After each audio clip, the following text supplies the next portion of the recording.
ওই আখিরাতের ময়দানে কেমন হবে?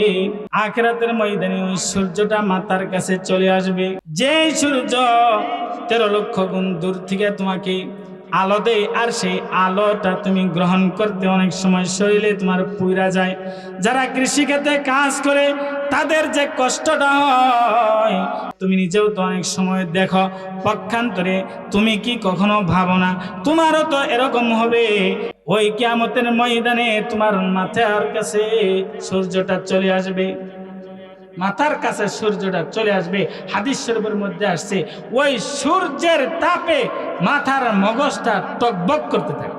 যখন এমন পরিস্থিতি হবে আর সকলের মুখ থেকে একটাই কথা, ইয়া নফসি ইয়া নফসি ইয়া নফসি ইয়া নফসি, একটা কথাই সকলে বলতে থাকবে, হায় আমার নফস, আজকে আমার কি হবে, আজকে আমার কি হবে।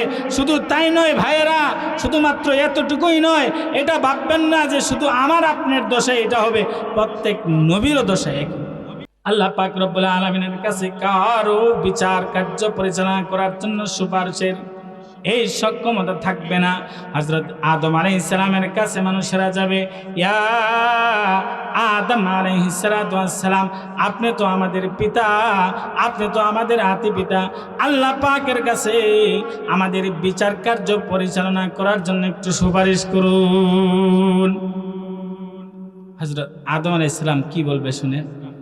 হযরত আদম আলাইহিস সালাম বলবে, আরে আমার, হায় হায় ইয়া নফসি, আমার কি হবে? আমি যে গন্ধম ফল খেয়ে ফেলেছিলাম, আমি যে ফল খেয়ে ফেলেছিলাম, আমার কি দশা হবে? আমি কেমনে আল্লাহর কাছে এই কথার জবাবদিহি করব? হযরত নূহ আলাইহিস সালামের কাছে যাবে। হযরত নূহ আলাইহিস সালাম বলবে, হা হা, আহারে ইয়া নফসি, আমার কি হবে, আমার কি হবে? আমিও যাইতে পারবো না, আমার কওমরা তো ঈমান আনয়ন করে নাই, আমার মেহনতের কমতির কারণে আমি যাইতে পারবো না। হযরত ইব্রাহিম আলাইহিস সালামের কাছে যাবে, হযরত মুসা আলাইহিস সালামের কাছে যাবে, হযরত ঈসা আলাইহিস সালামের কাছে যাবে। প্রত্যেক নবীরই একই ধরনের উত্তর থাকবে, প্রত্যেকেই বলবে, ইয়া নফসি ইয়া নফসি, আমার কি হবে? আমি কি আল্লাহর কাছে আজকে জবাব দেব? আমি কিভাবে বিচার কার্য পরিচালনা করার জন্য আল্লাহর কাছে সুপারিশ করব?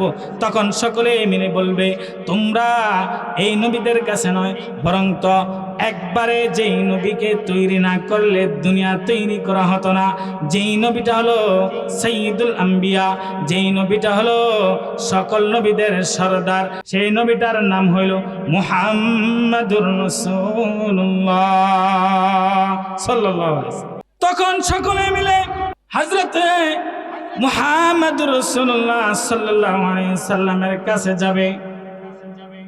হযরত নবী আকরাম সাল্লাল্লাহু আলাইহি ওয়াসাল্লামের কাছে যেয়ে বলবে, ইয়া রাসূলুল্লাহ, আমাদের জন্য সুপারিশ করুন, এই কষ্ট আর ভোগ করতে পারতেছি না। আখিরাতের কষ্টটাই কেবলমাত্র শুরু, আখিরাতের পরে আসতেছে যাদের ফয়সালা হবে জাহান্নাম, তাদের আযাব শুরু হবে। ওই আযাব আর কোনো ধরনের শেষ নাই, একেবারে শুরু যে হবেই হবে, একবারে চিরস্থায়ী, সেই আযাবের আর কোনো শেষ নাই। এই আযাবের কথা কি তোমার মনে হয় না? এই আযাবের কথা কি একটু ভাবো না? আখিরাতে কেমন হবে একটু কি মনে আসে না? একটু কি ভাবো না যে আখিরাতে আমি কি জবাবদিহি করব? নবী করিম সাল্লাল্লাহু আলাইহি ওয়াসাল্লামের কাছে আল্লাহ পাক রব্বুল আলামিন বলছে, কিয়ামতের দিন আমি প্রত্যেকটা উম্মত, আপনার প্রত্যেকটা উম্মতের আমলনামা আপনার সামনে আমি খুলবো। তো রাসূল সাল্লাল্লাহু আলাইহি ওয়াসাল্লাম যখন দেখবে, আহারে 23 বছরের জিন্দেগি তোমার জন্যই আমি এত কান্নাকাটি করেছি, তোমার জন্য এত দোয়া করেছি, ইয়া উম্মতি স্যার, আমার আর কোনো কথা ছিল না, এরপরে তুমি কি আমল নিয়ে আসছো? আমি আল্লাহর কাছে কি দেখাবো? আমি সকল নবীদের সর্দার, অথচ তোমার কারণে আজকে আমার মাথা অবনীত হয়েছে। একটু কি ভাবেন না? একটু কি মনে এই কথা আসে না? কোন নবীর উম্মত আমরা, কোন নবীর উম্মত আমরা, কোন নবী আমাদের জন্য এত কাঁদলেন, আর আমরা কি করতেছি? ভাইয়েরা আমার, বন্ধুরা আমার, নবী করিম সাল্লাল্লাহু আলাইহি সাল্লামের কাছে সুপারিশের জন্য আবদার জানাবে। তখন নবী করিম সাল্লাল্লাহু আলাইহি ওয়াসাল্লাম বলবে, আনা শাফিউম মুশাফফাউম, আমি শাফি, আমি মুশাফি, আমি আল্লাহর কাছে আজকে সুপারিশ করব। তখন হযরত রাসূল আকরাম সাল্লাল্লাহু আলাইহি সাল্লাম ওই আরশে আজিমের নিচে যায় এমন সিজদা দিবে, ওই সিজদার মধ্যে তাহমিদ প্রশংসা করতে থাকবে, আল্লাহর কাছে প্রশংসা করতে থাকবে আর কাঁদতে থাকবে। আল্লাহ রব্বুল আলামিন ফেরেশতাকে পাঠিয়ে বলবে, আমার নবী, আমার প্রিয় নবী, আমার মাহবুব কি চায় তার কাছে জিজ্ঞাসা করে। তখন নবী করিম সাল্লাল্লাহু আলাইহি ওয়াসাল্লামকে বলবে, আপনি মাথা উঠান, আল্লাহ তাআলা আপনার সাথে ওয়াদা করেছেন, আপনি যেটা বলবেন সেটা আল্লাহ পাক রব্বুল আলামিন কবুল করবেন। তখন আল্লাহ রাসূল সাল্লাল্লাহু আলাইহি ওয়াসাল্লাম মাথা উঠাবেন, মাথা উঠাইয়া বলবেন, ইয়া রাব্বুল আলামিন, বিচার কার্য পরিচালনা করুন। তখন আল্লাহ পাক রব্বুল আলামিন বিচার কার্য পরিচালনা করবেন। বিচার কার্য পরিচালনার সময় হাদিস শরীফের মধ্যে আসে, লা তাজুলু কদমা ইবনা আদমা, একটা মানুষের পা যত সময় পর্যন্ত 5টা প্রশ্নের উত্তর না দিবে তত সময় পর্যন্ত একটা মানুষের নড়চড় করতে পারবে। 1 নাম্বার প্রশ্ন হইল, লা তাজুলু কদমা ইবনা আদমা হাত্তা ইউসালু আন খামসিন আন উমরিহি ফিমা আফনা। তোমাকে যে আমি একটা জীবন দান করেছিলাম, ওই জীবনের হিসাবটা আমার কাছে দাও। আমি যে জীবন দান করেছিলাম ওই জীবনের হিসাবটা আমি চাই। আমি আল্লাহ তাআলা তোমাকে দিয়েছিলাম, ওই জীবনের হিসাবটা আমাকে দিতে হবে পুঙ্খানুপুঙ্খানুভাবে। প্রত্যেকটা জিনিসের হিসাব আমি চাই। আমার দেওয়া নিয়ামত খেয়েছ, ওয়ালা সুম্মা লা তুসআলুন্না ইয়াউমা ইদিন আনিন নাঈম, সেদিন নিয়ামত সম্পর্কে জিজ্ঞাসিত হবেন।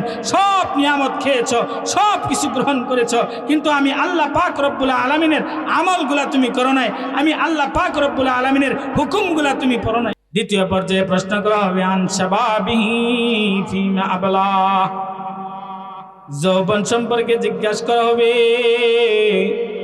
ওই যৌবন কেমনে কাটাইছ, ওই যৌবনে নারীর নিশায় কি কাটাইছ নাকি, ওই যৌবনে মোবাইল ফোনের নিশায় কি কাটাইছ নাকি, ওই যৌবনে আল্লাহকে ভুলে যে দুনিয়ার ভালোবাসায় পাগল পারা হয়ে ঘুরছ নাকি, কি করছো যৌবন অবস্থায়। যৌবন অবস্থার এক একটা সিজদার কত দাম।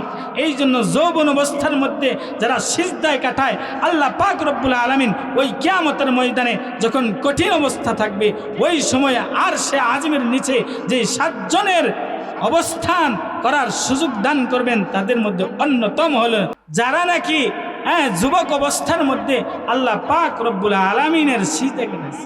3 নাম্বার হলো, ওয়ান মালিহি মিন আইনা ইকতাসাবাহু, ওই সমস্ত মাল সম্পর্কে জিজ্ঞাসা করা হবে যে সমস্ত মাল তুমি উপার্জন করেছ নিজের সন্তানকে বিদেশ দেওয়ার জন্য সুদি পদ্ধতিতে টাকা লাগাইয়া, তারপরে তুমি তোমার ছেলেটাকে বিদেশ পাঠাইছো।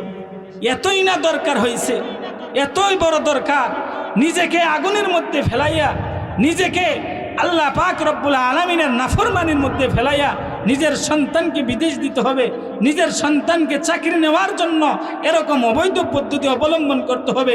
ওই সন্তানকে আখিরাতের ময়দানে তোমার একটা গুনার বোঝা কি নিবে?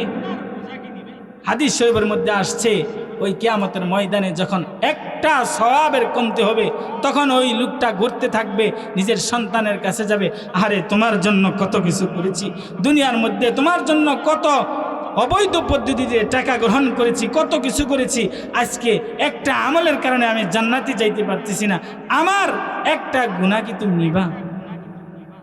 তখন ওই সন্তান বলবে, আমার দুনিয়াতে কোনো পিতাই ছিল না। কার জন্য করেন? ওই সন্তানের জন্য। কোন স্ত্রীর জন্য করেন? যে স্ত্রী আপনাকে চিনবে না। কোন মায়ের জন্য করেন? যেই মা আপনাকে চিনবে না। কোন বাবার জন্য করেন? যেই বাবা আপনাকে চিনবে না, কেউ আপনাকে চিনবে না, আপনাকে তখন অপরিচিতের মতো ব্যবহার করে। একটু কি ভাবেন না? কার জন্য অবৈধ পদ্ধতিতে গ্রহণ করেন? বিন আইনা ইকতাসাবাহু, কিভাবে মালগুলা গ্রহণ করেছ, ওয়াফিমা আনফাকাহু, এই মালগুলা কোথায় কোথায় তুমি আবার ব্যয় করেছো। আল্লাহ পাক রব্বুল আলামিন তোমাকে যে সম্পত্তি দান করেছিলেন, এই দানের সম্পত্তির মধ্যে আল্লাহ তাআলা মানুষের হক রেখেছে, এই হকগুলা তুমি ঠিকমতো পালন করছো কিনা, জাকাত প্রাপ্ত লোকদেরকে তুমি জাকাত দিছো কিনা, কোনো মসজিদের প্রোগ্রাম হইলে, কোনো মাহফিলের কথা যদি বলা হয় যে কিছু টাকা মাদ্রাসায় দেন, কিছু টাকা মসজিদে দেন, তখন তাদের মুখের দিকে আর তাকানো যায় না। কেন তাকানো যায় না? তাকানো না যাওয়ার কারণ হইল যে কষ্ট করে টাকা উপার্জন করেছি। আর আল্লাহ পাক রব্বুল আলামিন বলেন, ওয়াফিমা আনফাকাহু, কোথায় খরচ করেছো? আমি সেই প্রশ্নের উত্তর যত সময় না দিবা তত সময় পর্যন্ত আমি তোমাকে সুযোগ দিব না। আসসালামু আলাইকুম ওয়া রাহমাতুল্লাহি ওয়া বারাকাতুহু। ইন্নাল হামদালিল্লাহ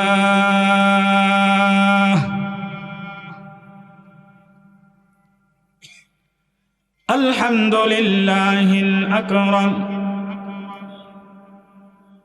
আল্লাযী খালাকাল ইনসানা ওয়া কাররাম ওয়া আল্লামাহু মিনাল বায়ানি মা লাম ইয়ালাম ফাসুবহানাল্লাযী لا يحصى امتنانه باللسان ولا بالقلم فنشهد أن لا إله إلا الله وحده لا شريك له ونشهد أن سيدنا وسندنا وحبيبنا وحبيب ربنا ومولانا محمدا عبده ورسوله أرسله بالحق بشيرا ونذيرا وداعيا إلى الله بإذنه وسراجا وقمرا منيرا أما بعد فقد قال الله تبارك وتعالى في كلامه المجيد সকলে আমার সাথে আওয়াজ মিলিয়ে বলি আউযু বিল্লাহি মিনাশ শাইতানির রাজীম بسم الله الرحمن الرحيم تبارك الذي بيده الملك وهو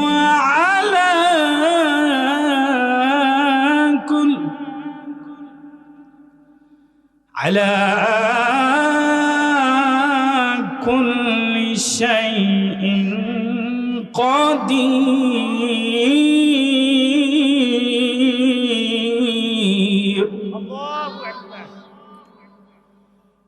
الذي خلق الموت والحياة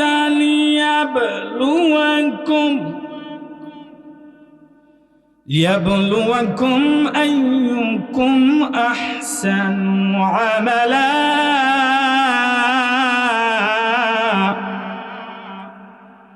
وهو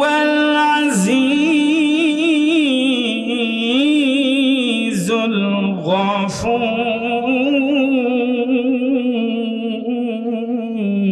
الغفور الله أكبر صدقت يا أرحم الراحمين وقال النبي صلى الله عليه وسلم إنما القبر أول منزل من منازل الآخرة فإن نجا فما بعده أيسر منه وإن لم ينجو فما بعده أشد منه أو كما قال عليه الصلاة والسلام. وقال في شان حبيبه تكريما وتعظيما: إن الله وملائكته يصلون على النبي يا أيها الذين آمنوا صلوا عليه وسلموا تسليما. সকলে মুহাব্বতের সহিত দরুদ ইব্রাহিম পড়ি। আল্লাহুম্মা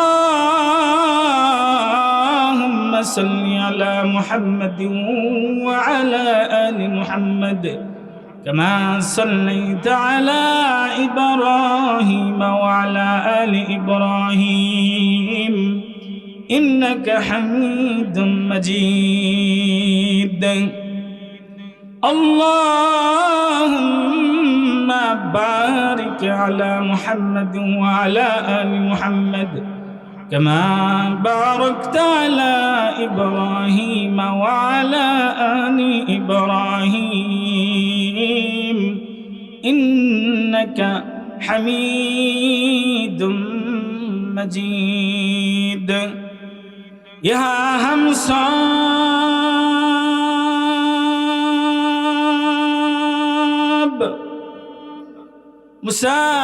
मुसाफिर हैं वही आखिर ठिकाना, कोई आगे रवाना है तो कोई पीछे रवाना, कोई आगे रवाना है कोई पीछे रवाना। ला इलाहा ला इलाहा ला इलाहा इल्लल्लाह ला इलाहा इल्लल्लाह ला इलाहा इल्लल्लाह हस्बी रब्बी जल्लल्लाह ما في قلبي غير الله لا إله زوري لا إله لا إله إلا الله لا إله إلا الله لا إله ইন্নাল্লাহ মুহাম্মাদুর রাসূলুল্লাহ। সকলেই বলি সাল্লাল্লাহু আলাইহি ওয়াসাল্লাম। আলহামদুলিল্লাহ। অধ্যকার বাহাদীপুর জান্নাতুল বাকি গোরস্থান ও যুব সমাজের উদ্যোগে দ্বিতীয় বার্ষিক ওয়াজ মাহফিল ও দোয়ার মাহফিলের সম্মানিত সভাপতি আমন্ত্রিত মুকাররম মুআজ্জাজ হযরত উলামায়ে ইকরাম, দূর দূরান্ত থেকে উপস্থিত মুসলমান ভাইয়েরা, পর্দার অন্তরালের সম্মানিতা মা ও বোনেরা, সবাইকে জানাচ্ছি সর্বপ্রথম শুভেচ্ছা ও অভিনন্দন। বিশেষভাবে যারা এই মাহফিলকে বাস্তবায়নের জন্য মেহনত করেছেন, সময় দিয়ে, অর্থ দিয়ে, তাদের মেধা দিয়ে, যারাই যেভাবে মেহনত করেছেন সকলকে শুভেচ্ছা জানাচ্ছি এবং সকলের জন্য দোয়া প্রার্থনা করতেছি। আল্লাহ পাক রব্বুল আলামিন তাদের সকলের মেহনতকে কবুল করুন, সকলে বলি আমিন। মুহতারাম হাজিরিন, মাহফিল ইন্তেজামিয়ার পক্ষ থেকে আমার বিষয় নির্ধারণ করা হয়েছে কবর, জীবন ও আখিরাত। উক্ত বিষয় সম্পর্কে আমি কিছু আলোচনা করার চেষ্টা করব। আমা তৌফিক ইল্লা বিল্লাহ। মুহতারাম হাজিরিন, আল্লাহ পাক রব্বুল আলামিন এই জগতের আগে একটা জগৎ তৈরি করেছেন। সেই জগৎটা বলা হয় রূহের জগৎ। কিসের জগৎ বলা হয়? রূহের জগৎ, আলমে আরওয়াহ, রূহের জগৎ। যেই রোহের জগতের মধ্যে আল্লাহ পাক রব্বুল আলামিন বলেছিলেন আলাস্তু বিরব্বিকুম, আমি কি তোমাদের প্রভু না? তখন মানুষেরা বলেছিল কলু বালা, অবশ্যই। সামান্য পরিসরে এতটুকু বোঝানোর জন্য আমি বললাম একটা রোহের জগৎ, যেই রোহের জগৎ থেকে মানুষের চলাটা শুরু হয়েছে, ওই রোহের জগৎ থেকেই মানুষ এর চলাটা শুরু হয়েছে, সে চলতে থাকবে। এই সময় বিভিন্ন সফরে বিভিন্ন স্টেশন আসতে পারে। আল্লাহ পাক রব্বুল আলামিন বান্দাদেরকে সেই স্টেশনের মধ্যে থেকে অন্যতম একটা স্টেশন হলো এই পৃথিবীর স্টেশনে দাঁড় করিয়েছে। মানুষের জীবন, হায়াত, মানুষের জীবন যেটাকে বলা হয় হায়াত, আল হায়াতুদ দুনিয়াবিয়া, দুনিয়ার হায়াত যেটাকে বলা হয়, এই দুনিয়ার জীবন একটা স্টেশন মাত্র। এই দুনিয়ার জগতের এই স্টেশনের মর্মার্থ কি? আল্লাহ পাক রব্বুল আলামিন বলেছেন আমাল হায়াতুদ দুনিয়া ইল্লা মাতাউল গুরুর। আল্লাহ পাক রব্বুল আলামিন বলেন যে দুনিয়ার জগৎটা সম্পূর্ণ ধোঁকার সামনে, সব কিছু ধোঁকা। একটা সন্তান জন্মগ্রহণ করলো, তার শিশু অবস্থা চলল, শিশু অবস্থা চলার পরে একটা মুহূর্ত আসলো যেই সময় তার কিশোর অবস্থায় আসলো, সে খেলাধুলায় কাটাইল। আহারে, একটা যুবক ওই কিশোরের দিকে তাকাইয়া বলে যে সামান্য একটা খেলনা নিয়ে কেমন কান্নাকাটি করতেছে, অথচ আমি আপনি যখন শিশু ছিলাম, কিশোরে ছিলাম, সামান্য খেলনা নিয়ে আমিও আপনিও কান্নাকাটি করেছি। এই জন্য দুনিয়ার জীবনটা সম্পন্ন মাতাউল গুরুর। অপর আয়াতে আল্লাহ পাক রব্বুল আলামিন বলেন ইন্নামাল হায়াতুদ দুনিয়া লাহবু ওয়া লাইব। আল্লাহ পাক রব্বুল আলামিন বলেছেন হায়াতের দুনিয়াটা হলো খেলাধুলা, তামাশা, রং তামাশা। এই দুনিয়ার জীবনের সম্পূর্ণটা হলো রং তামাশায় মিশা। এই জন্য এই দুনিয়া কোনো সময় চিরস্থায়ী থাকে না।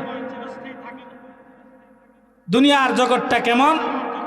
একটা মানুষ ঘর তৈরি করলো, ঘর তৈরি করার পরে সব কিছু ঠিক আছে, ওই ঘরের মধ্যে যদি বাথরুম না থাকে, ওই ঘরটা যদি কেউ ভাড়া দিতে চায়, তো মুহতারাম হাজিরিন, আপনারা দেখবেন ওই ঘরটা ভাড়া নেওয়ার জন্য এত সহজে কেউ রাজি হবে না। কেন হবে না?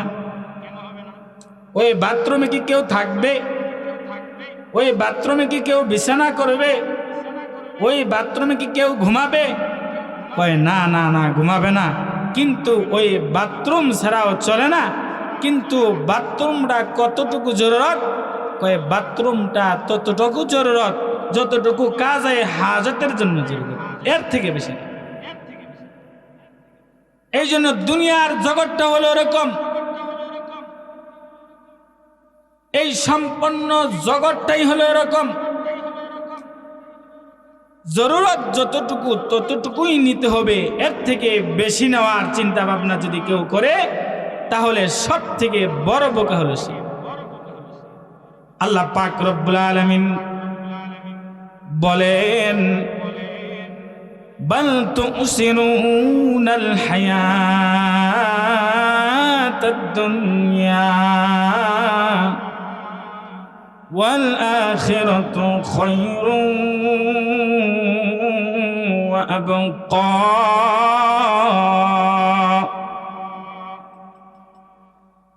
আল্লাহ পাক রব্বুল আলামিন ডাকদা বলেন, ও বান্দারা, এই দুনিয়ার জীবনটা কিন্তু চিরস্থায়ী না।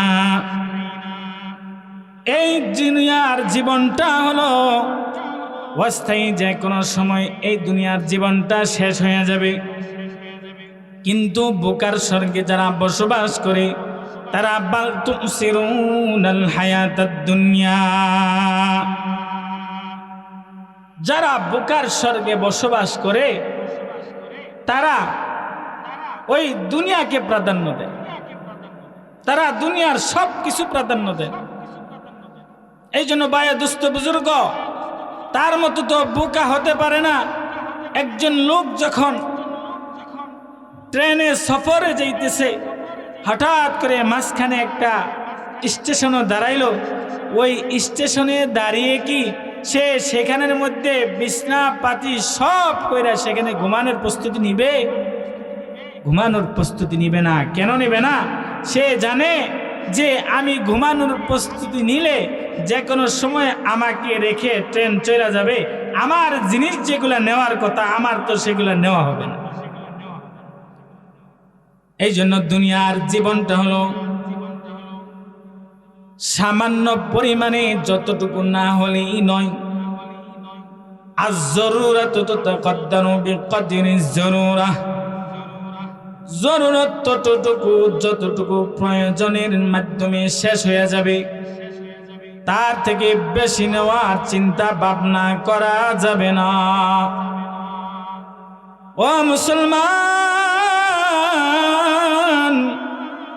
যারা দুনিয়াকে প্রাধান্য দিয়া দুনিয়ার ভালোবাসায় মত্ত হয়ে যায়, তাদের কাছে আখিরাতটা প্রাধান্য হয় না।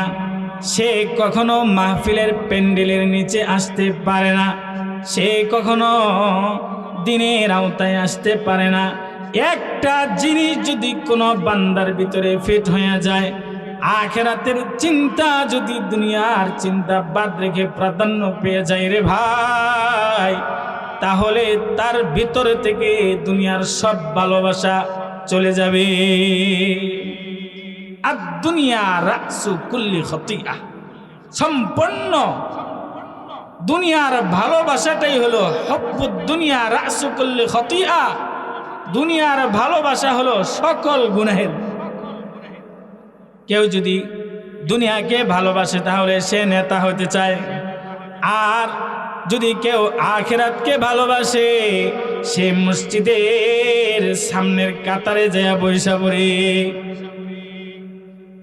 দুনিয়া দুনিয়া করতে করতে যে দুনিয়ার পিছনে চলে, একটা ছায়ার পিছনে যদি আপনি চলেন, মহতারাম হাজরিন, দেখবেন ছায়াটা আপনার সামনে সামনে চলতে থাকবে।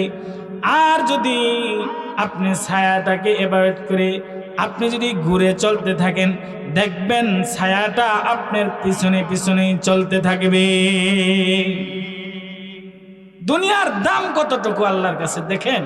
হাদিস শরীফের মধ্যে আসছে, ও বন্ধু, হাদিসের মধ্যে আসে যে তুমি সমুদ্রের কাছে যাও, সমুদ্রের কাছে যাইয়া তোমার হাতটাকে ওই সমুদ্রের মধ্যে রাখো, রাখার পরে আঙ্গুলে কতটুকু পানি আসবে? আঙ্গুলের সামান্য পানি কিন্তু আসবে, এর থেকে বেশি কিন্তু আসবে। আল্লাহ রাব্বুল আলামিনের কাছে দুনিয়ার দাম ওই সামান্য পানি পরিমাণও দাম নাই আল্লাহর কাছে। যদি আল্লাহ রাব্বুল আলামিনের কাছে ওই দুনিয়ার দাম থাকতো, তাহলে কাফের বেঈমানদেরকে আল্লাহ তাআলা খেতে দিতেন না। ঠিক না বলেন? আল্লাহ রাব্বুল আলামিনের কাছে দুনিয়ার সামান্য পরিমাণও দাম নাই। আখিরাতটাই হলো মূল। দুনিয়া থেকে আখিরাতের উদ্দেশ্যে নিজের জীবনটাকে ঘুরে আল্লাহ তাআলা রাব্বুল আলামিনের কাছে পেশ হওয়ার জন্য সবাই আমল করে নিয়ে যাবে। আর দুনিয়া মাজরাতুল লিল আখিরা, দুনিয়াটা হলো আখিরাতের জন্য ক্ষেত স্বরূপ। কোন কৃষক যদি যখন ক্ষেত বপন করতে হয় ঠিক মতো বপন করে, বপন করার পরে সেখান থেকে ফল মারাই করে সেখান থেকে কেটে সুন্দর করে রেখে দেয়, তাহলে সারাটা বছর সুন্দর করে চলতে পারবে। আর যদি সে ক্ষেত যখন বপন করার দরকার ছিল বপন ঠিক মতো করে নাই, যখন মারাই করার দরকার ছিল ঠিক মতো মারাই করে নাই, বন্ধুরা আমার, আপনি একবার ভেবে বলেন তো সারা বছর সে কি সুন্দরভাবে চলবে না দুর্ভিক্ষে চলবে? দুর্ভিক্ষে চলবে। তদ্রূপ যে দুনিয়ার মধ্যে দুনিয়াকে প্রাধান্য দিয়া আখিরাতকে ভুলে যাবে, যে আখিরাতের কথা মনে করবে না, তার এই দুনিয়ার ভালোবাসাটাই সব থেকে বেশি প্রাধান্য পেয়ে যাবে, সে ওই আখিরাতে যাওয়ার পরে ধরা খেয়ে যাবে। আখিরাত মানে কি? আল্লাহ পাক রব্বুল আলামিনের কাছে যেতে হবে। ওই যে বলেছিলাম রূহের জগৎ থেকে চলা শুরু হয়েছে, চলতে চলতে সামান্য একটা স্টেশন, দুনিয়ার স্টেশন। এই দুনিয়ার স্টেশন থেকে যখন আসল স্টেশনের দিকে যাওয়া শুরু হবে, সেই স্টেশন তার নাম হইল আখিরাতের স্টেশন। আখিরাতের স্টেশন হইল আসল। এই জন্য বায়ুদস্ত বুজুর্গ, একটা মানুষ যখন মৃত্যুবরণ করবে তখন তার আখিরাতের স্টেশনটা শুরু হয়ে গেল। আর আল্লাহ পাক রব্বুল আলামিন প্রত্যেকটা মানুষের জন্য মৃত্যুকে অবধারিত করে রাখছে। আজ পর্যন্ত কেউ এ কথা বলতে পারবে না যে আমি মরবো না। বলতে পারবে? কেউ বলতে পারবে না। আমার সামনে থেকে আমার বাবা চলে যায়, আমার সামনে থেকে আমার বন্ধু চলে যায়, আমার সামনে থেকে আমার সন্তান চলে যায়, আমার সামনে থেকে আমার ভাই চলে যায়, আমার সামনে থেকে কত বড় বড় অট্টালিকার অধিকারী, আমার সামনে থেকে কত বড় বড় নেতা চলে গেল, আমার সামনে থেকে কত ধরনের রাষ্ট্রপ্রধান চলে গেল। মুহতারাম হাজরিন, আমাকেও যেতে। এই জন্য আল্লাহ পাক রব্বুল আলামিন বলেন, কুল্লু নাফসিন যায়িকাতুল মাউত।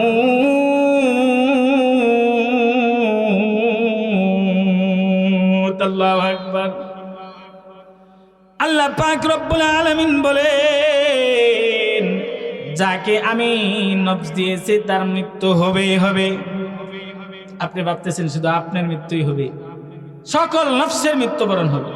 আরে হাদিস শরীফের মধ্যে আসছে, যখন আল্লাহ রাব্বুল আলামিন সব কিছু ধ্বংস করে ফেলবে, এই দুনিয়াটারও মৃত্যু হবে। দুনিয়াটার মৃত্যুর নাম কি জানেন? দুনিয়াটার মৃত্যুর নাম হলো কিয়ামত।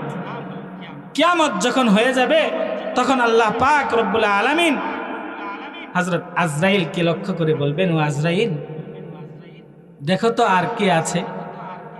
হযরত আজরাইল আলাইহিস সালাতু ওয়াস সালাম বলবেন, ইয়া রাব্বুল আলামিন, সবই তো মৃত্যুবরণ করেছে, এখন মিকাইল আলাইহিস সালাতু ওয়াস সালাম আছে, ওর জানটাও কবজ করুন। হযরত মিকাইল আলাইহিস সালামের জানটা কবজ করা হবে। এরপরে হযরত আজরাইল আলাইহিস সালামকে বলবে, এরপরে কে বেঁচে আছে? বলবে হযরত ইসরাফিল আলাইহিস সালাতু ওয়াস সালাম বেঁচে আছে। বলবে হযরত ইসরাফিলের জানটাও কবজ করো। হযরত ইসরাফিলের জানটাও কবজ করা হবে। হযরত ইসরাফিল আলাইহিস সালামের জান কবজ করার পরে বলা হবে, তারপরে কে বেঁচে আছে? বলে হযরত জিবরাইল আলাইহিস সালাতু ওয়াস সালাম বেঁচে আছে। হযরত জিবরাইল আলাইহিস সালামের জানটাও কবজ করো। হযরত জিবরাইল আলাইহিস সালামের জানটাও কবজ করা হবে। এরপরে আল্লাহ পাক রব্বুল আলামিন ডাকতে বলবেন, ও আজরাইল, এখন কে বেঁচে আছে? হযরত আজরাইল বলবে, ইয়া রাব্বুল আলামিন, কেউ নাই, শুধু আমি বেঁচে আছি। সুবহানাল্লাহ। আল্লাহ পাক রব্বুল আলামিন তখন হযরত আজরাইলকে বলবে, ও আজরাইল, তাহলে তোমার জানটা তুমি নিজেই কবজ করো। এরপরে হযরত আজরাইল আলাইহিস সালাতু ওয়াস সালাম নিজের জানটাকে কবজ করবেন। তখন আল্লাহ রাব্বুল আলামিন বলবেন, কুল্লু মান আলাইহা ফান, সব কিছু ধ্বংস হয়ে যাবে। ওয়াবকা ওয়াজহু রাব্বিকা যুল জালালি ওয়াল ইকরাম, একমাত্র বাকি থাকবে আল্লাহ রব্বুল আলামিন। আর আল্লাহ রব্বুল আলামিন বলবেন, আনা হাইয়ুন কাইয়ুম, আমি চিরঞ্জীব, আমি মরব না, আমার মৃত্যু নাই, আমার ঘুম নাই, আমার কিচ্ছু নাই, সব কিছুর ক্ষমতার অধিকারী হলো আমি আল্লাহ। আল্লাহ পাক রব্বুল আলামিন বলেন, আল্লাযী খালাকাল মাউতা ওয়াল হায়াতা লিয়াবলুয়াকুম আইয়ুকুম আহসানু আমালা ওয়া হুয়াল আজিজুল গফুর। আল্লাহ রাব্বুল আলামিন বলেন আমি হায়াত তৈরি করেছি, আমি জীবন তৈরি করেছি, আমি মওত তৈরি করেছি। কেন কেন জানো? লিয়াবলুয়াকুম আইয়ুকুম আহসানু আমালা, যাতে করে তোমরা কে কেমন আমল করো, তোমরা কি সঠিক আমল করো কিনা, তোমরা কি ভালো আমল করো কিনা, তোমরা কি নেক আমল করো কিনা, আমি সেটা আল্লাহ তাআলা পরীক্ষা করব। আপনি ভাবতেছেন আল্লাহ পাক রব্বুল আলামিন আপনাকে এমনি এমনি তৈরি করেছে? আফা হাসিবতুম, আমি এমনি এমনি তৈরি করেছি এটা তুমি ভাবো? মা খলাকতুল জিন্না ওয়াল ইনসা ইল্লা লিয়াবুদুন, আমার ইবাদতের জন্য আমি তোমাকে তৈরি করেছি। আমি সব কিছু তোমাকে দিয়েছি। কোন জিনিসটা আমি তোমাকে দেই নাই? ডাক্তারখানায় যাও, দেখো অক্সিজেনের কত দাম, ডাক্তারখানায় যাও কতটা সুস্থতার দাম, দেখে আসো যায়। আমি আল্লাহ পাক রব্বুল আলামিন বিনামূল্যে তোমাকে অক্সিজেন দিয়েছি, বিনামূল্যে প্রত্যেকটা চতুষ্প জন্তুকে তোমার কথা মানতে বাধ্য করেছি। সব কিছুর ক্ষমতা আমি আল্লাহ তাআলা তোমাকে দিয়েছি। আমি আল্লাহ তাআলা তোমার মাথাটা আমার কাছে নত করবো, আমি এটা চাই। এই জন্য ভাই দোস্ত বুজুর্গ সকলকে মরতে হবে, এই ক্ষেত্রে কেউ বেঁচে যেতে পারবে না, এমনকি হযরত আজরাইলকেও মরতে হবে। আল্লাহ পাক রব্বুল আলামিন সকলের জন্য অবধারিত করে রেখেছেন। মওতটা কি? মওতটা হলো, এই জন্য কিন্তু ইন্তেকাল বলা হয়।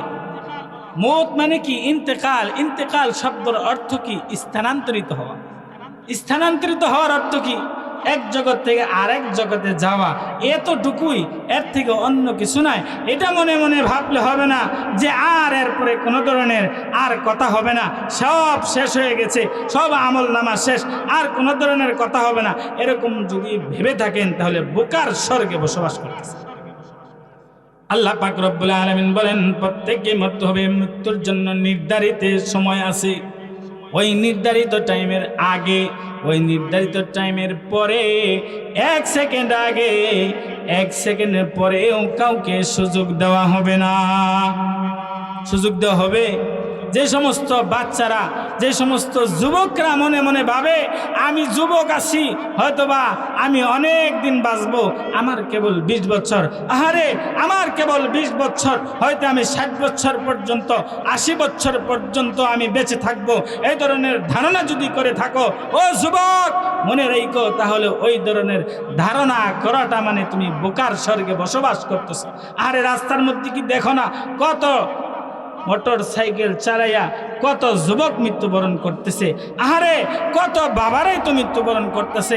আরে বাবা কত সন্তানকে কবর দিতেছে, তুমি কি নিজের চোখে দেখো না? যদি তুমি নিজের চোখে দেখে থাকো তাহলে এই ধরনের ধারণা যদি মনে মনে আসে তাহলে বোকার স্বর্গে বসবাস করতেছে।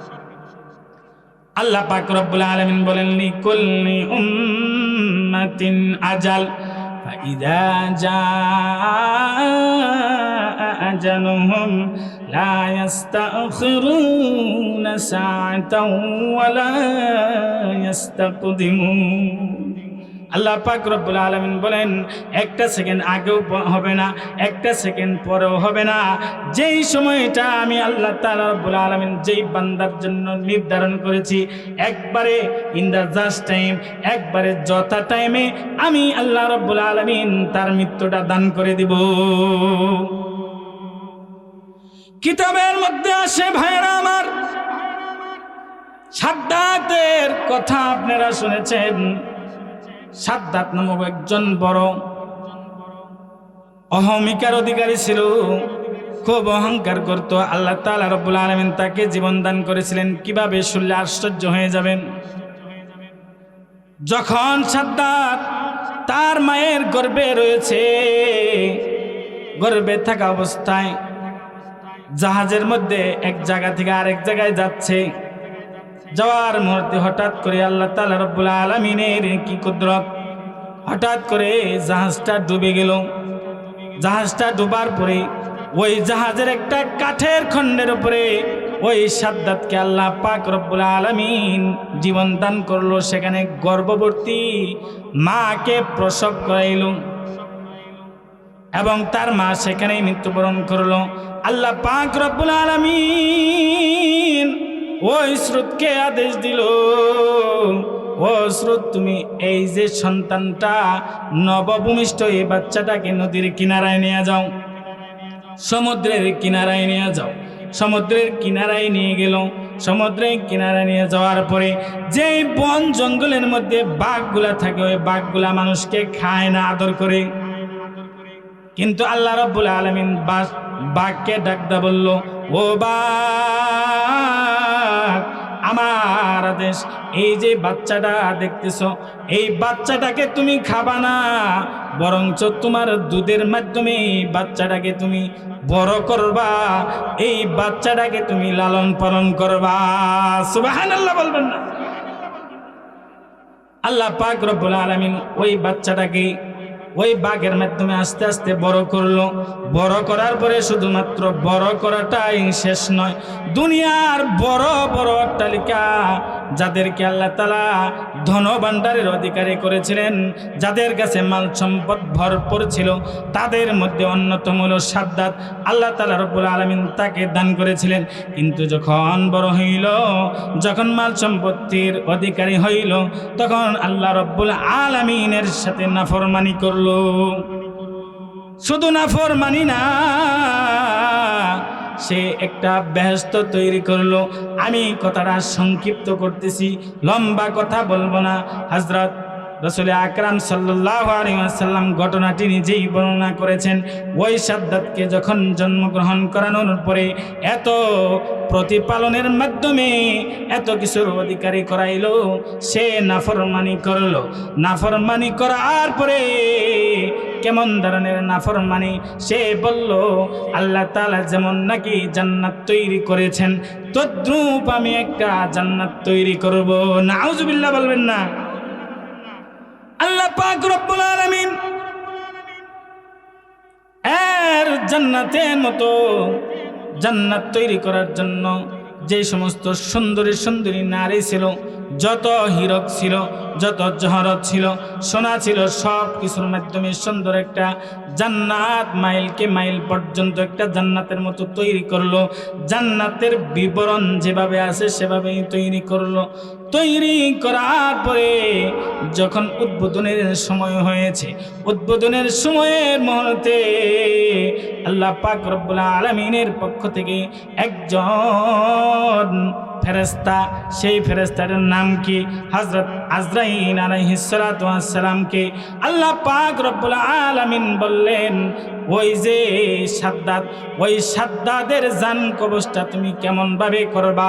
যখন এক পা জান্নাতের ভিতরে থাকবে, আরেক পা বাহিরে থাকবে, ওই সময়ের মধ্যে তার জানটা কবজ করে নিয়ে আসবা। গভীর মনোযোগ দিয়া মুসলমান ইমানদার ভাইয়েরা আমার, হযরত আজরাইল ভিক্ষুকের বেশে, আজরাইল ভিক্ষুকের বেশে দরজার কাছে আসছে। আয়েশা বলে, বাচ্চার সাথে, তোমাদের ধনাঢ্যের অধিকারী ব্যক্তির সাথে একটু সাক্ষাৎ করতে চাই। দারোয়ান বলে, না না, কোনো সাক্ষাৎ করা যাবে না। কিছুক্ষণ পরে উদ্বোধনের সময়, সেখানে যাওয়ার জন্য প্রস্তুতি গ্রহণ করতেছে, বলতেছে, না না, আমাকে একটু সাক্ষাৎ করতে দাও। মানেই না, তুমি কিছুক্ষণ পরে আইসো, তোমাকে টাকা পয়সা বাড়াই দিবনি। কয়, না না, তোমার বাচ্চার কাছে যে একটু খবর জানাও। বাচ্চার কাছে, সাদ্দাদের কাছে খবর জানাইলো, আমাকে একজন লোক খুব ধরনের, সে আমাকে জোর জবরদস্তি করতেছে আপনার সাথে একটু সাক্ষাৎ করার জন্য, আপনার সাথে একটু সাক্ষাৎ করতে চাই। সে খুব তড়িঘড়ি করতেছে। তখন সাদ্দাত বলল, ঠিক আছে, তাকে একটু আসতে। সাদ্দাদের কাছে যখন আসলো, ওই ভিক্ষুক বলে, আমার আপনার সাথে কিছু কথা আছে। কয়, এখন কোনো কথা বলার সময় নয়, তুমি পরবর্তীতে আইসো, তোমার জন্য যা কিছু দরকার আমি সব ব্যবস্থা করে দিব। এই কথা বলার পরে ওই ভিক্ষুক বলে, আতারিফুনি মান আনা? ওই বেটা, আমার চিনো, আমি কে? তুমি যে আমাকে সময়ের বাহাদুরি দেখাও, আমি কে? তুমি কি চিনো আমাকে? তখন বাচ্চার সাদ্দাতের মাথায় তখন খেল আসছে, এত বড় কথা, কে তুমি, মানাংতা, তুমি কে?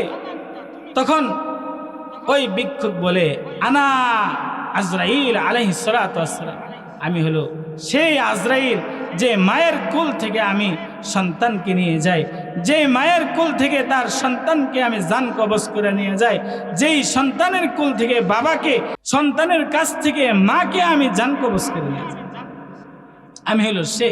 আর আল্লাহ পাক রব্বুল আলামিন আদেশ করেছেন, তুমি যখন এক পা তোমার বাহিরে থাকবে, আরেক পা যখন তোমার ঘরের ভিতরে থাকবে, অর্থাৎ যখন তুমি জান্নাত উদ্বোধনের জন্য একেবারে কাছাকাছি যাবা, তখন যেন তোমার জানটা আমি কবজ করি। আল্লাহ পাক রব্বুল আলামিন সে আদেশই দিয়েছে, লিকুল্লি উম্মাতিন আজাল ফাইজা জাআ আজালুহুম লা ইস্তাখিরুনা সাআতাও ওয়া লা ইস্তাকদিমুন। 1 মিনিট আগেও হবে না, 1 মিনিট পরেও হবে না, যথা টাইমে তোমার জানটাকে আল্লাহ তাআলা কবজ করতে বলেছেন। এই জন্য ও যুবক, কেমনে ভাবো যে তুমি 60 বছরের জিন্দেগি পাবা? কেমনে ভাবো তোমার বয়স 80 হবে?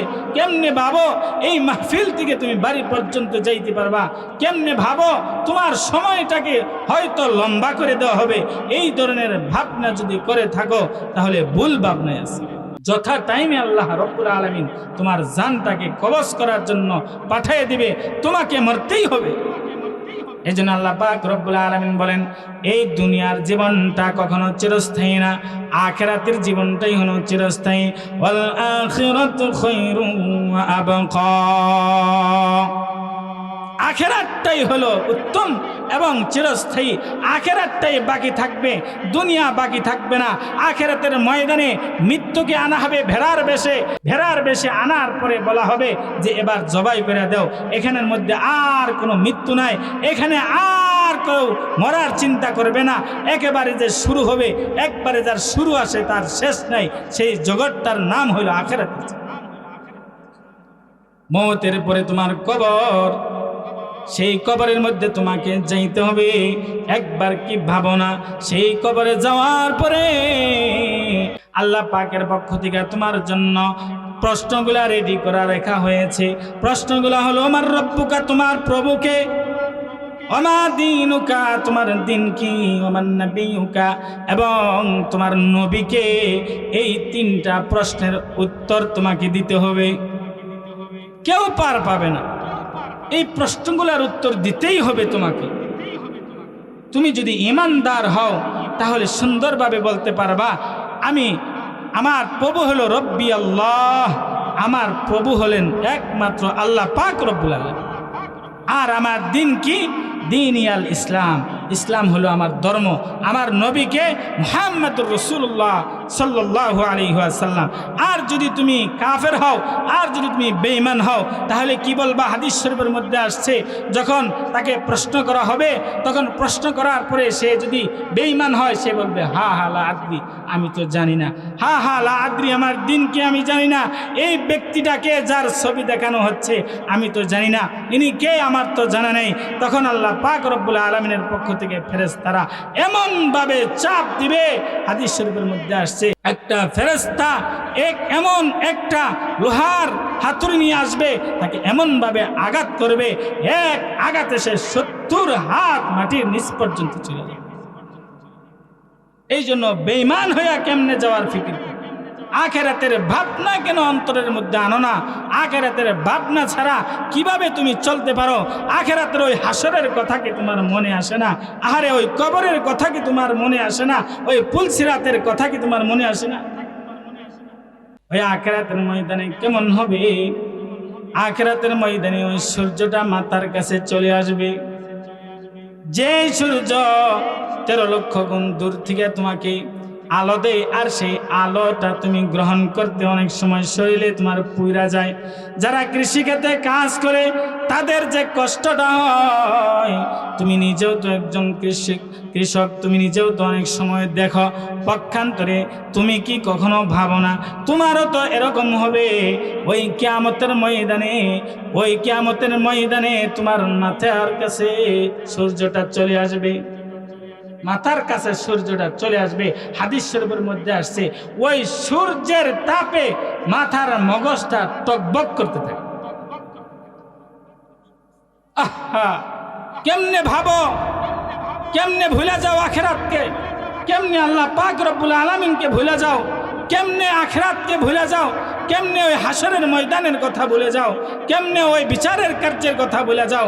আল্লাহ পাক রব্বুল আলামিন যখন এমন পরিস্থিতি হবে আর সকলের মুখ থেকে একটাই কথা, ইয়া নফসি ইয়া নফসি ইয়া নফসি ইয়া নফসি, একটা কথাই সকলে বলতে থাকবে, হায় আমার নফস, আজকে আমার কি হবে, আজকে আমার কি হবে। শুধু তাই নয় ভাইয়েরা, শুধুমাত্র এতটুকুই নয়, এটা ভাববেন না যে শুধু আমার আপনার দোষে এটা হবে, প্রত্যেক নবীরও দোষে একই। আল্লাহ পাক রব্বুল আলামিনের কাছে কারো বিচার কার্য পরিচালনা করার জন্য সুপারিশের এই সক্ষমতা থাকবে না। হযরত আদম আলাইহিস সালামের কাছে মানুষেরা যাবে, ইয়া আদম আলাইহিস সালাম, আপনি তো আমাদের পিতা, আপনি তো আমাদের আদি পিতা, আল্লাহ পাকের কাছে আমাদের বিচার কার্য পরিচালনা করার জন্য একটু সুপারিশ করুন। হযরত আদম আলাইহিস সালাম কি বলবে শুনেন। হযরত আদম আলাইহিস সালাম বলবে, আরে আমার, হায় হায় ইয়া নফসি, আমার কি হবে, আমি যে গন্ধম ফল খেয়ে ফেলেছিলাম, আমি যে ফল খেয়ে ফেলেছিলাম, আমার কি দশা হবে, আমি কেমনে আল্লাহর কাছে এই কথার জবাবদিহি করব। হযরত নূহ আলাইহিস সালামের কাছে যাবে। হযরত নূহ আলাইহিস সালাম দ্বিতীয় আদম যাকে বলা হয়, হযরত নূহ আলাইহিস সালাম বলবে, হা হা, আহারে ইয়া নফসি, আমার কি হবে, আমার কি হবে, আমিও যাইতে পারবো না, আমার কওমরা তো ঈমান আনয়ন করে নাই, আমার মেহনতের কমতির কারণে আমি যাইতে পারবো না। হযরত ইব্রাহিম আলাইহিস সালামের কাছে যাবে, হযরত মুসা আলাইহিস সালামের কাছে যাবে, হযরত ঈসা আলাইহিস সালামের কাছে যাবে। প্রত্যেক নবীরই একই ধরনের উত্তর থাকবে, প্রত্যেকেই বলবে, ইয়া নফসি ইয়া নফসি, আমার কি হবে, আমি কি আল্লাহর কাছে আজকে জবাব দেব, আমি কিভাবে বিচার কার্য পরিচালনা করার জন্য আল্লাহর কাছে সুপারিশ করব। তখন সকলে মিলে বলবে, তোমরা এই নবীদের কাছে নয়, বরং তো একবারে যেই নবীকে তৈরি না করলে দুনিয়া তৈরি করা হতো না, যেই নবীটা হলো সাইয়্যিদুল আম্বিয়া, যেই নবীটা হলো সকল নবীদের সরদার, সেই নবীটার নামটা কি, সেই নবীটার নাম হইল মুহাম্মাদুর রাসূলুল্লাহ সাল্লাল্লাহু আলাইহি ওয়াসাল্লাম। তখন সকলে মিলে হযরত মুহাম্মাদুর রাসূলুল্লাহ সাল্লাল্লাহু আলাইহি ওয়াসাল্লামের কাছে যাবে। হযরত নবী আকরাম সাল্লাল্লাহু আলাইহি ওয়াসাল্লামের কাছে যেয়ে বলবে, ইয়া রাসূলুল্লাহ, আমাদের জন্য সুপারিশ করুন, যেটা হবে হোক, এই কষ্ট আর ভোগ করতে পারতেছি না। আখিরাতের কষ্টটাই কেবলমাত্র শুরু, আখিরাতের পরে আসতেছে যাদের ফয়সালা হবে জাহান্নাম, তাদের আযাব শুরু হবে। ওই আযাব আর কোনো ধরনের শেষ নাই, একেবারে শুরু যে হবেই হবে, একবারে চিরস্থায়ী, সেই আযাবের আর কোনো শেষ নাই। এই আযাবের কথা কি তোমার মনে হয় না? এই আযাবের কথা কি একটু ভাবো না? আখিরাতে কেমন হবে একটু কি মনে আসে না? একটু কি ভাবো না যে আখিরাতে আমি কি জবাবদিহি করব? নবী করিম সাল্লাল্লাহু আলাইহি ওয়াসাল্লামের কাছে আল্লাহ পাক রব্বুল আলামিন বলছে, কিয়ামতের দিন আমি প্রত্যেকটা উম্মত, আপনার প্রত্যেকটা উম্মতের আমলনামা আপনার সামনে আমি খুলব।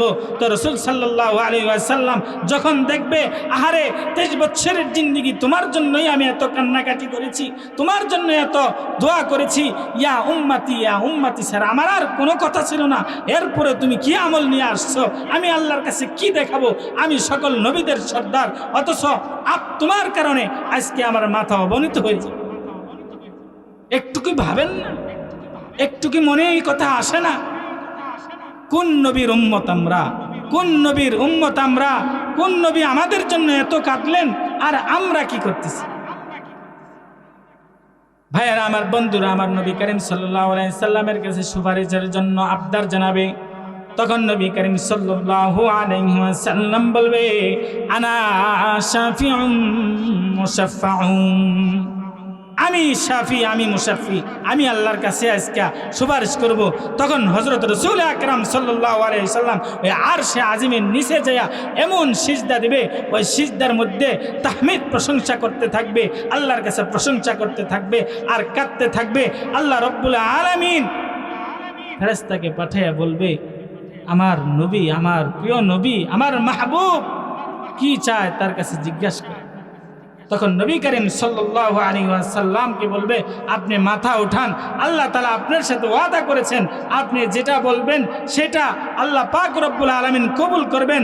তখন আল্লাহ রাসূল সাল্লাল্লাহু আলাইহি ওয়াসাল্লাম মাথা উঠাবেন, মাথা উঠাইয়া বলবেন, ইয়া রাব্বুল আলামিন, বিচার কার্য পরিচালনা করুন। তখন আল্লাহ পাক রব্বুল আলামিন বিচার কার্য পরিচালনা করবেন। বিচার কার্য পরিচালনার সময় হাদিস শরীফের মধ্যে আসে, লা তাজুলু কদমা ইবনা আদমা, একটা মানুষের পা যত সময় পর্যন্ত 5টা প্রশ্নের উত্তর না দিবে তত সময় পর্যন্ত একটা মানুষের নড়চড় করতে পারবে না। 1 নাম্বার প্রশ্ন হইল, লা তাজুলু কদমা ইবনা আদমা হাত্তা ইউসালু আন খামসিন আন উমরিহি ফিমা আফনা। তোমাকে যে আমি একটা জীবন দান করেছিলাম, ওই জীবনের হিসাবটা আমার কাছে দাও। আমি যে জীবন দান করেছিলাম ওই জীবনের হিসাবটা আমি চাই। আমি আল্লাহ তাআলা তোমাকে দিয়েছিলাম, ওই জীবনের হিসাবটা আমাকে দিতে হবে পুঙ্খানুপুঙ্খানুভাবে। প্রত্যেকটা জিনিসের হিসাব আমি চাই। আমার দেওয়া নিয়ামত খেয়েছো, ওয়ালা সুম্মা লা তুসআলুন্না ইয়াউমা ইদিন আনিন নাঈম, সেদিন নিয়ামত সম্পর্কে জিজ্ঞাসিত হবেন। সব নিয়ামত খেয়েছো, সব কিছু গ্রহণ করেছো, কিন্তু আমি আল্লাহ পাক রব্বুল আলামিনের আমলগুলা তুমি করো নাই, আমি আল্লাহ পাক রব্বুল আলামিনের হুকুমগুলা তুমি পড়ো নাই। দ্বিতীয় পর্যায়ে প্রশ্ন করা হবে, আন শাবাবিহি ফিমা আবলা, যৌবন সম্পর্কে জিজ্ঞাসা করা হবে, ওই যৌবন কেমনে কাটাইছো, ওই যৌবনে নারীর নিশায় কি কাটাইছো নাকি, ওই যৌবনে মোবাইল ফোনের নিশায় কি কাটাইছো নাকি, ওই যৌবনে আল্লাহকে ভুলে যে দুনিয়ার ভালোবাসায় পাগল পারা হয়ে ঘুরছো নাকি, কি করছো যৌবন অবস্থায়? যৌবন অবস্থার এক একটা সিজদার কত দাম। এই জন্য যৌবন অবস্থার মধ্যে যারা সিজদায় কাটায়, আল্লাহ পাক রব্বুল আলামিন ওই কিয়ামতের ময়দানে যখন কঠিন অবস্থা থাকবে, ওই সময় আরশে আজিমের নিচে যে 7 জনের অবস্থান করার সুযোগ দান করবেন, তাদের মধ্যে অন্যতম হলো হযরত ওই সমস্ত ব্যক্তিরা যারা নাকি যুবক অবস্থার মধ্যে আল্লাহ পাক রব্বুল আলামিনের সিজদায় কেটেছে। এই নাম্বার হলো 2 নাম্বার। 3 নাম্বার হলো ওয়া আন মালিহি মিন আইনা ইকতাসাবাহু, ওই সমস্ত মাল সম্পর্কে জিজ্ঞাসা করা হবে, যে সমস্ত মাল তুমি উপার্জন করেছ নিজের সন্তানকে বিদেশ দেওয়ার জন্য সুদি পদ্ধতিতে টাকা লাগাইয়া, তারপরে তুমি তোমার ছেলেটাকে বিদেশ পাঠাইছো। এতই না দরকার হয়েছে, এতই বড় দরকার, নিজেকে আগুনের মধ্যে ফেলাইয়া, নিজেকে আল্লাহ পাক রব্বুল আলামিনের নাফরমানির মধ্যে ফেলাইয়া নিজের সন্তানকে বিদেশ দিতে হবে, নিজের সন্তানকে চাকরি নেওয়ার জন্য এরকম অবৈধ পদ্ধতি অবলম্বন করতে হবে। ওই সন্তানকে আখিরাতের ময়দানে তোমার একটা গুনার বোঝা কি নিবে?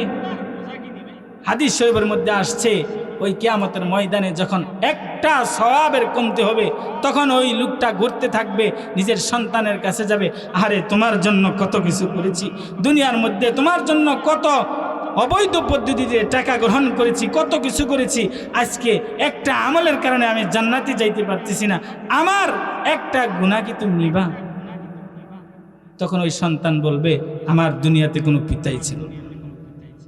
কার জন্য করেন? ওই সন্তানের জন্য।